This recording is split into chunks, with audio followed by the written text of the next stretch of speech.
भैया जिसने पूरी दुनिया में रायता फैलाया है, अब वो कह रहा है कि रायता मैं नहीं समेटने वाला हूं, दुनिया में जिसको समेटना हो समेट लीजिए, हम तो अपना झोला उठा के चल दे रहे हैं। इनका नाम है डोनाल्ड ट्रंप, अमेरिका के राष्ट्रपति हैं, और इन्होंने जो बवाल पैदा किया है, अब कह रहे हैं कि यह बवाल मेरा है ही नहीं, हम तो यहां से निकल रहे हैं। दूसरी तरफ इजराइल लेबनान में घुसने की कोशिश कर रहा है, वहां पर हिजबुल्लाह उसको जवाब भी दे रहा है, लेकिन अब दुनिया भर लेबनान के समर्थन में है। लेबनान के समर्थन में कौन कौन देश है इसके बारे में भी बताऊंगा। और ईरान क्या कर रहा है, ईरान इस वक्त अपने प्राइम पे चल रहा है। दुनिया को लग रहा है ये जो आखिरी स्ट्राइक हुई इस्फहान में अमेरिका और इजराइल के द्वारा, उसमें ईरान के सारे हथियार बर्बाद हो चुके हैं, लेकिन ईरान के तरकश में अभी कई तीर बाकी हैं। इस युद्ध से जुड़ी तमाम बड़ी खबरों को लेकर आपके सामने मौजूद हूं। साथियों नमस्कार, मेरा नाम धारण है, आप नेशनल दस्तक देख रहे हैं। अमेरिका के राष्ट्रपति डोनाल्ड ट्रंप कह रहे हैं कि ये जो युद्ध है वो हमारा है ही नहीं, इस युद्ध से हम निकल रहे हैं और स्ट्रेट ऑफ हॉर्मुज जिसको खाली करवाना हो करवा लीजिए, इससे हमारा कोई मतलब नहीं है। भाई साहब, अगर ये युद्ध आपका नहीं था तो आप इस युद्ध में कूदे ही क्यों, इस युद्ध में आपने हमला ही क्यों किया, इस युद्ध में आपके फाइटर पायलट्स जाकर वहां बम क्यों गिरा रहे थे, आपकी नेवी के दो बड़े बड़े जहाज पर्शियन गल्फ के पास कर क्या रहे थे, स्ट्रेट ऑफ हॉर्मुज में क्या कर रहे थे। और अब जब आप कह रहे हैं कि हम यहां से निकल रहे हैं, तो फिर क्या आप पूरी दुनिया को संकट में छोड़कर भागने की प्लानिंग कर रहे हैं? लग तो कुछ ऐसा ही रहा है, लेकिन व्हाइट हाउस की प्रवक्ता एक नया ही स्वर अलाप रही है, नया ही राग अलाप रही है। वो कह रही हैं कि जो भी नुकसान अमेरिका को इस युद्ध में हुआ है उसका हर्जाना गल्फ कंट्रीज भरेंगी, यानी कि वो कंट्रीज भरेंगी जो कभी खुद को अमेरिका का दोस्त बताती थी। UAE, Qatar, Bahrain, Saudi Arabia, ये तमाम देश वो खर्चा भरेंगी जो अभी तक अमेरिका को हो चुका है, वो खर्चा भरेंगी जो अमेरिका को अभी तक नुकसान हुआ है। अब ये नुकसान कितना हुआ है? नुकसान हुआ है करीबन 20,000 करोड़ रुपए का, यानी लगभग 2 बिलियन से ज्यादा का नुकसान अभी तक अमेरिका को हो चुका है। अमेरिका और पैसा भी मांग रहा है कि हमें युद्ध लड़ने के लिए पैसा चाहिए, दूसरी तरफ कह रहा है हम यहां से गायब हो रहे। थोड़ा कंफ्यूज स्टेट में अमेरिका फिलहाल के लिए दिखाई दे रहा है। लेकिन दूसरी तरफ क्या हो रहा है, इजराइल लेबनान में घुसने की कोशिश कर रहा है। लेबनान के लड़ाके हिजबुल्लाह लगातार इजराइल को परेशान कर रहे हैं, उसके टैंक उड़ा रहे हैं, उसकी मिलिट्री को टारगेट बना रहे हैं, उसके सैनिकों को मार रहे हैं, और अच्छा खासा परेशान किया हुआ है लेबनान ने और हिजबुल्लाह ने इजराइल को। लेकिन अब इजराइल कह रहा है कि हम अंदर घुसने की कोशिश कर लेंगे, लेकिन दुनिया शांत बैठने वाली थोड़ी है। सबसे पहले बयान आया चाइना का। चाइना ने कहा कि अगर आप लेबनान में घुसने की कोशिश करेंगे तो यह आपके लिए आखिरी वार्निंग हो सकती है, हम इस पर एक्शन ले सकते हैं। चाइना का सबसे बड़ा कमेंट है इस मामले में।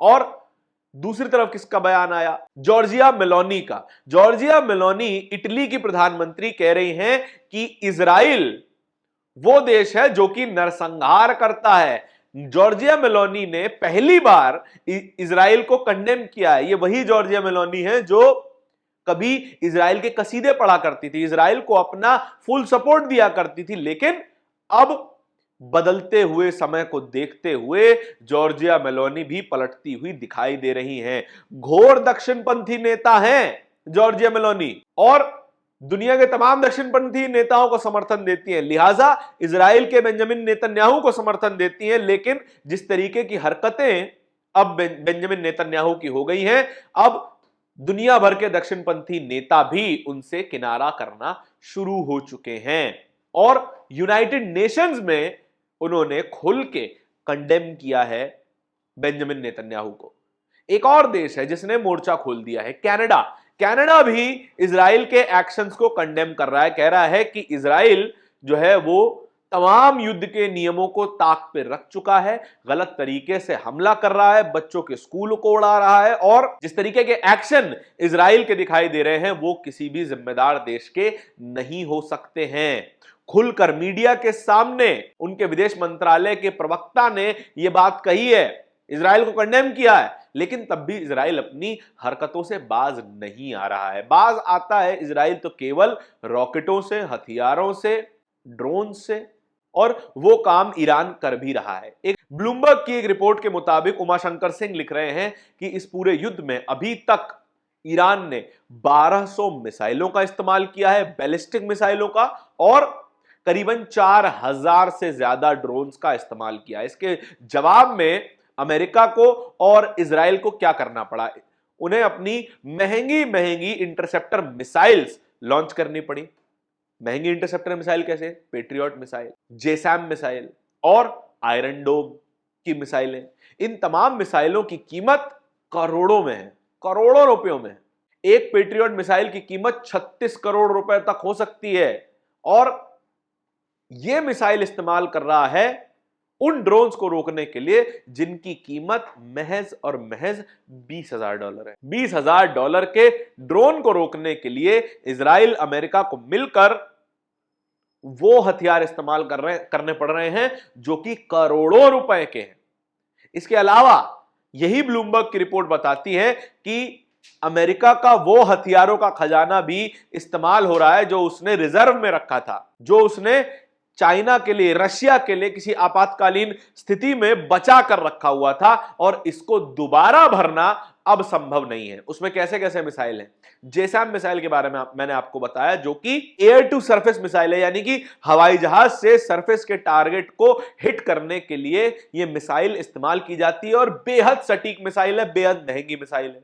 उसके अलावा टॉमाहॉक क्रूज मिसाइल जो कि शिप से लॉन्च की जाती है, वो मिसाइल भी इस्तेमाल करनी पड़ रही है, जिसकी रेंज 1400 किलोमीटर बताई जा रही है, और सबसोनिक स्पीड पर उड़ सकती है। करीबन माक 0.8 की स्पीड तक यह जा सकती है। अब आप सोचिए कि जितनी महंगी महंगी मिसाइलें अमेरिका इस्तेमाल कर रहा है, उसके जवाब में इजराइल सस्ते और सटीक ड्रोन्स और मिसाइल का इस्तेमाल करके उन्हें पानी पिलाया हुआ है। जरा गणित भी समझ लीजिए।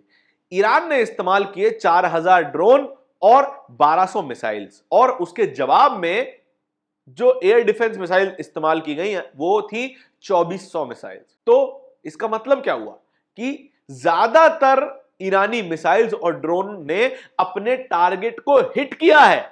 ज्यादातर ड्रोन्स अपने टारगेट पे गिरे हैं और तबाही मचाई है। इजराइल के हाइड्रो पावर प्लांट उड़ा दिए गए, इजराइल के पोर्ट्स उड़ा दिए गए, इजराइल के केमिकल फैक्ट्रीज उड़ा दी गई, और अब नया बयान आया है ईरान की तरफ से कि हम अब अमेरिका की बड़ी बड़ी कंपनीज को टारगेट करेंगे जो भी मिडिल ईस्ट में मौजूद हैं, जैसे कि एप्पल, जैसे कि गूगल और तमाम कंपनियां। इनमें उन्होंने 18 कंपनियों को शामिल किया है जो कि अमेरिका की बड़ी बड़ी कंपनियां हैं।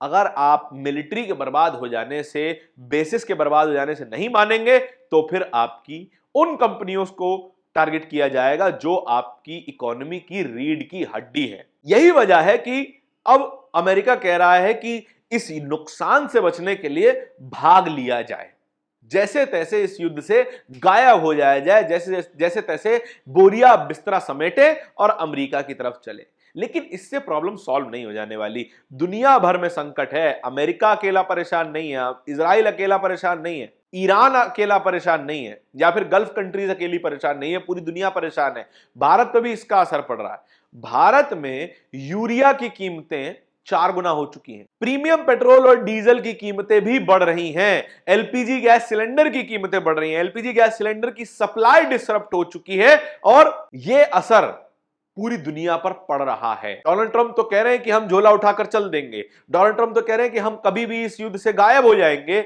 लेकिन ये जो असर दुनिया पर पड़ा है वो आसानी से रिवर्स नहीं होने वाला है। और जिस तरह की स्थिति डोनाल्ड ट्रंप ने पूरी दुनिया में बना दी है, उसके लिए डोनाल्ड ट्रंप को कभी माफ नहीं किया जाएगा। और अगर डोनाल्ड ट्रंप यहां से भाग भी जाते हैं तो हो सकता है कि डोनाल्ड ट्रंप के ऊपर मुकदमा चलाया जाए, उन्हें अदालत में खड़ा किया जाए, और उनके साथ साथ पूरी उनकी फैमिली को खड़ा किया जाए और पूछा जाए कि आपने ये युद्ध आखिर क्यों शुरू किया। क्योंकि अमेरिका है भाई साहब, अमेरिका में लोकतंत्र ज्यादा मजबूत है और वहां पर नेताओं की अकाउंटेबिलिटी होती है। फिर चाहे आप राष्ट्रपति क्यों ना हो, आपसे सवाल पूछा जाएगा कि आपने पूरे देश के टैक्स के पैसों को आग में क्यों झोंक दिया, क्यों बर्बाद कर रहे हैं आप इस देश की मिलिट्री और क्यों जान ले रहे हैं इस देश के मिलिट्री ऑफिसर्स की? जो लोग देश की सेवा करने आए हैं वो लोग किसी और देश में क्यों मारे जा रहे हैं, क्यों घायल हो रहे हैं? और अमेरिका में लाशें पहुंचनी शुरू हो गई हैं। एक वीडियो भी सामने आया है जहां पर सीधे तौर पर अमेरिकी बंकरों पर मिसाइलें गिरती हुई नजर आ रही हैं और त्राहिमाम कर रहे हैं, चिल्ला रहे हैं उनके सैनिक कि जिस तरीके की स्थिति, जिस तरीके की आग उन पर रात भर बरसी है। और रोजाना ईरान मिडिल ईस्ट में अमेरिका के इंपॉर्टेंट बेसिस को टारगेट बना रहा है, रोजाना ईरान इजराइल के इंपॉर्टेंट बेसिस को टारगेट बना रहा है, उसके साथ साथ हूथी इजराइल को टारगेट बना रहा है, हिजबुल्ला इजराइल को टारगेट बना रहा है और हमास इजराइल को टारगेट बना रहा है। साथ ही इजराइल ने एक ऐसा कानून भी पास कर दिया है जिसमें वो करीबन 10,000 लोगों को मांस फांसी पे चढ़ाने जा रहा है। कानून पास क्या किया गया है कि जितने भी फिलिस्तीनी इस वक्त जेल में बंद हैं उन तमाम लोगों को फांसी की सजा सुना दी जाएगी। और यह कानून पास होते ही इजराइल की संसद में शैंपेन बांटी गई, जश्न मनाया गया। ये वो कौम है जिसको हिटलर ने प्रताड़ित किया था, जहां 50 लाख यहूदियों को मार दिया गया था। ये वो कौम है जिसको हिटलर ने सबसे ज्यादा प्रताड़ित किया था। सेकेंड वर्ल्ड वॉर में सबसे ज्यादा कष्ट जिस कौम ने झेला, आज वही कौम दरिंदों में तब्दील हो चुकी है, वही कौम दरिंदा बन गई है और फिलिस्तीनियों के खून की प्यासी बन गई है। और साफ तौर पे कहा जा रहा है कि भाई हम तो अब फांसी पर चढ़ाएंगे और आप कोई नहीं रोक सकते। कानून बना दिया गया है कि अब जहां फिलिस्तीनी मिलेगा और उसे पकड़ लिया गया इजराइल के खिलाफ कोई भी काम करते हुए, तो फिर उसको फांसी पर चढ़ाना लगभग तय कर दिया गया है। शैंपेन बांट रहे हैं। ऐसा लग रहा है कि जल्लादों की फौज इस वक्त इजराइल के संसद में बैठी है, कानून बना रही है और फिलिस्तीनियों की किस्मत का फैसला कर रही है। लेकिन अति का अंत होता है और इसी तरीके की सिचुएशन से जब आप इतनी अति कर देंगे, इतना अत्याचार कर देंगे, एक ना एक दिन आपको इसका खामियाजा भुगतना पड़ेगा। और ईरान ठान चुका है कि इजराइल का वो हश्र किया जाएगा जो इतिहास में याद रखा जाएगा। इन तमाम खबरों के बारे में आपके क्या विचार हैं, कमेंट सेक्शन में बताइएगा जरूर। इस तरह की और भी खबरों को देखते रहने के लिए नेशनल दस्तक को सब्सक्राइब जरूर कीजिए। बहुत बहुत शुक्रिया। नेशनल दस्तक की आपसे गुजारिश है कि अगर इसको बचाना चाहते हैं तो नेशनल दस्तक को सब्सक्राइब करने के लिए रेड कलर के सब्सक्राइब बटन को दबाएं, फिर बेल आइकन की घंटी दबाएं। नेशनल दस्तक को बचाने के लिए बहुत जरूरी है कि हर खबर को शेयर करें, लाइक करें, कमेंट जरूर करें।